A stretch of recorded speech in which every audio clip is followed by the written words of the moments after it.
Greenland is back in the news. And no, this isn't about tourism, climate summits, or some feel-good Arctic wildlife documentary. This time, it's about power.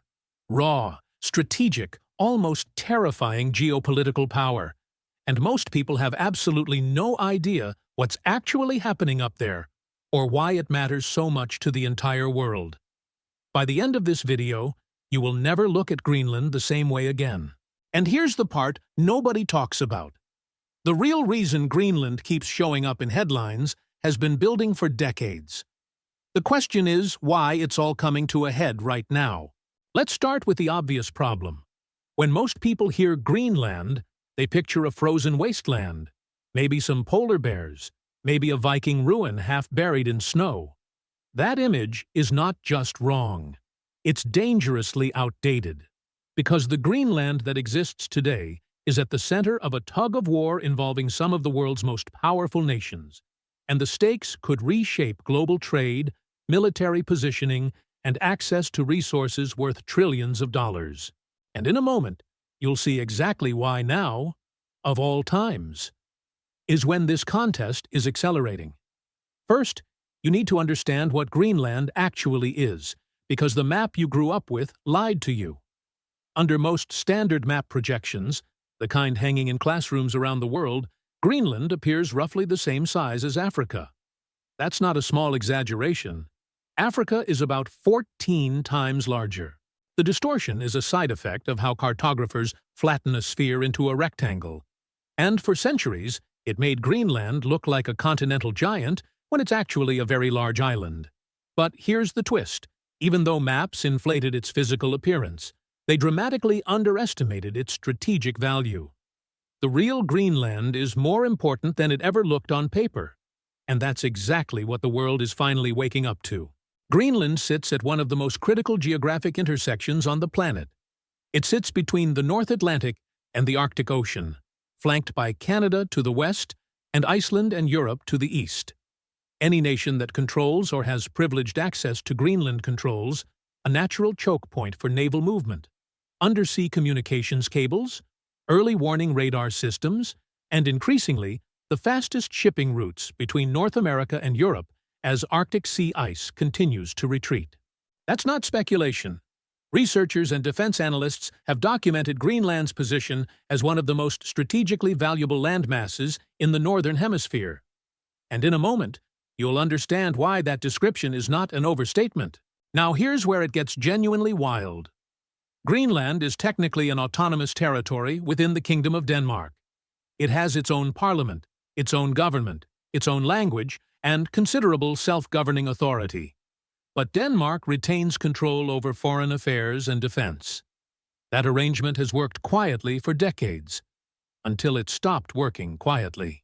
Reports suggest that in recent years, multiple world powers have dramatically increased their interest in Greenland, and that interest is no longer being expressed in polite diplomatic language. The pressure is visible, the stakes are public, and the people of Greenland, roughly 57,000 of them, mostly indigenous Greenlandic Inuit, are watching the world argue over their home like spectators at a chess match they didn't ask to join. If you enjoy these deep dives into maps and hidden geography, consider subscribing. There's a lot more where this came from. So, what triggered the current wave of attention?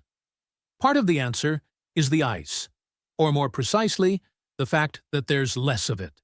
Scientific institutions monitoring Arctic conditions have reported that the Greenland ice sheet, the second largest body of ice on Earth, has been losing mass at an accelerating rate. This is not a fringe finding.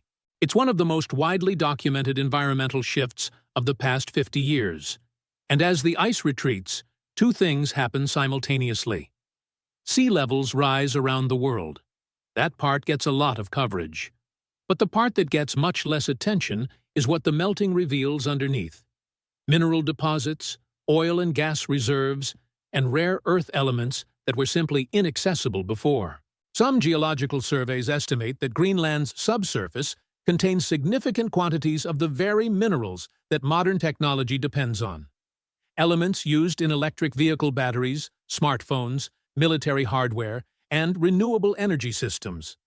The list includes zinc, iron, uranium, and rare earth metals that most nations currently import from a very small number of suppliers. The idea that Greenland might hold an alternative source of these materials is not a conspiracy theory. It's a documented geological reality, and it's one of the core reasons powerful nations are paying attention. And here's where the story gets darker. Because this isn't new information. Greenland's mineral potential has been known to geologists and defense planners for a long time. What changed is the combination of melting ice making extraction more feasible, global supply chains becoming more fragile, and a broader reconfiguration of international power dynamics making Arctic territory more strategically valuable than at almost any point since the Cold War. Military analysts have noted that the Arctic region, which includes Greenland, is one of the few frontiers where major powers are actively expanding their presence without the kind of formal treaties that govern other contested zones. In a moment, you'll see why that particular detail should concern anyone watching global stability.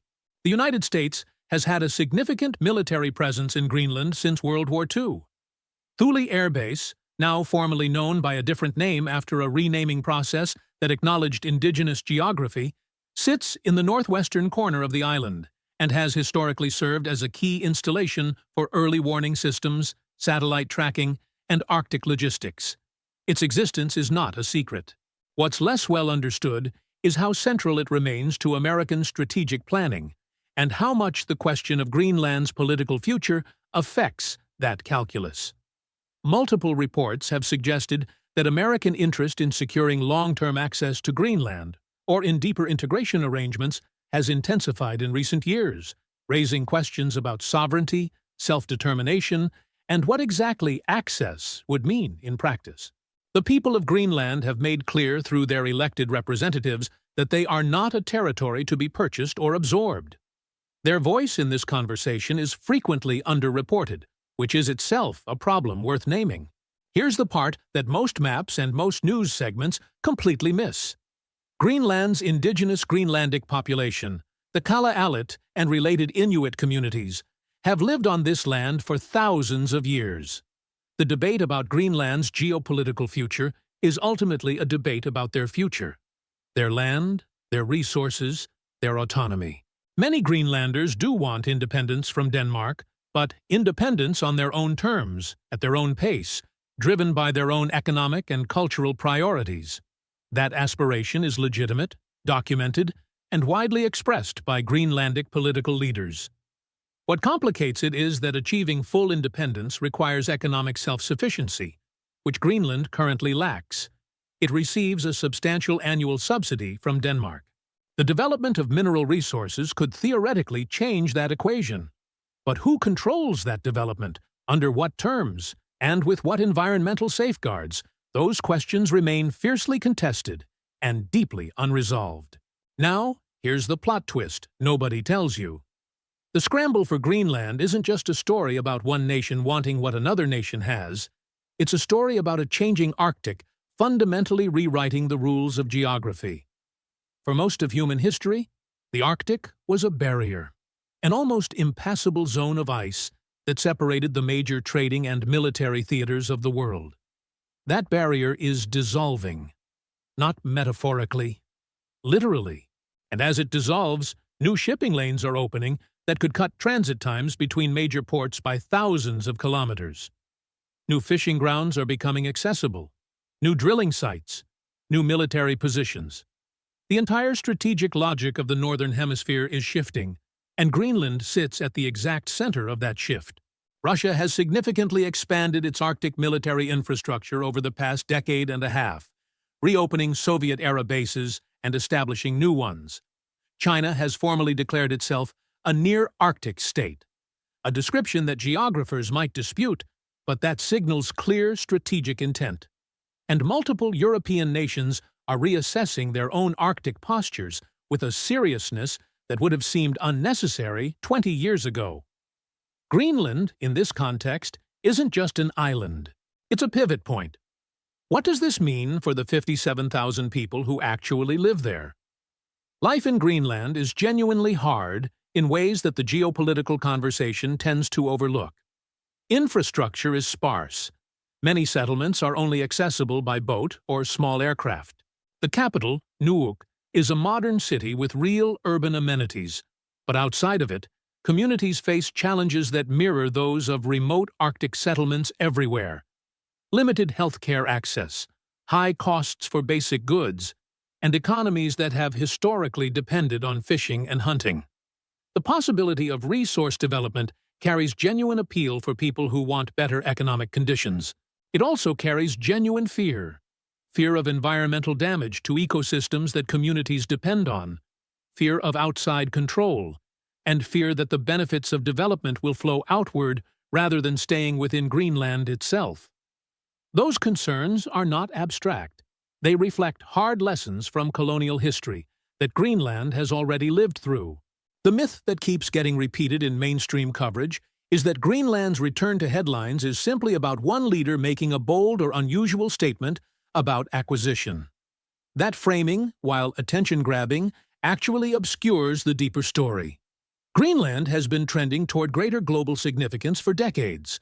What's really happening is that the pace of change, climatological, geopolitical, economic, has reached a point where the conversation can no longer stay politely in the background. Every actor with Arctic interests has accelerated.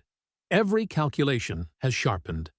And Greenland, which for centuries was treated by outside powers as peripheral, inconvenient, or invisible, is now revealed to be exactly what its geography always suggested: central. Here's why this matters to you, wherever you are in the world. The rare earth minerals potentially locked beneath Greenland's thawing surface are the same materials that will determine which nations lead in clean energy technology, advanced electronics, and next-generation military systems. The Arctic shipping lanes opening above Greenland will alter the economics of global trade in ways that affect prices in ports from Rotterdam to Shanghai. The military positioning happening quietly in and around the island will shape the strategic balance of the North Atlantic for generations. You don't have to live near the Arctic for any of this to affect you. It already does. What we're watching in real time is a place that maps made look unimportant being revealed as one of the most important pieces of geography on Earth. The distortion wasn't just cartographic, it was conceptual. And now that the ice is retreating and the powers are leaning in, the world is being forced to correct that misunderstanding, with all the friction and consequence that correction involves. The story of Greenland is not about one transaction or one headline or one political moment. It's about what happens when a frozen frontier begins to thaw, when ancient indigenous homelands meet 21st-century resource competition, and when the geography the world ignored turns out to have been holding the table stakes for the next era of global power. That story is still being written, and the people who live there deserve to be the ones holding the pen. If this video changed how you see Greenland's place in the world, consider leaving a like. It genuinely helps this channel reach more people who care about this kind of deep geographic storytelling. Subscribe if you want to keep exploring the hidden logic behind maps, borders, and the places the news talks about without ever really explaining. Drop a comment below and tell us, do you think Greenland will become more important in the future? And check the link in the description for more on Arctic geopolitics. The map is changing. Now you know why.